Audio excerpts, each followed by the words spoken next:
don't need some crazy barbecue rub. Oh, I heard about this. Oh, I heard about that. If it has sugar in it, you don't want it.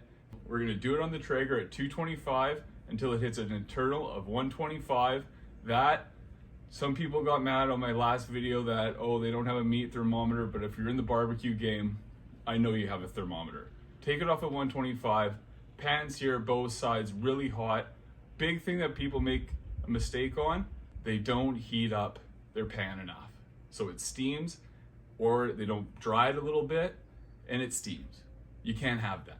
You need it hot. You need it real, real hot. So we're gonna go a little bit of this on top of our beef tallow. Ooh, we got a little bit of wind.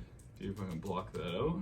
That's a little better. Again, rendered beef tallow. And then we are also gonna make sure we hit our sides, because hey, the sides are just as important as the top and the bottom, especially along that fat edge on the New York side, because that's got a lot of fat, and that fat needs flavor, baby.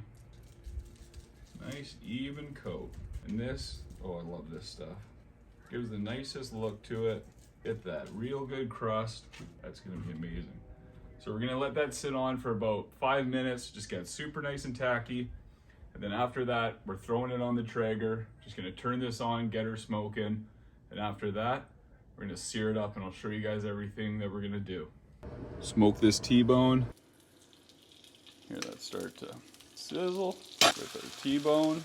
And look at that crust, that is perfect. A little secret trick.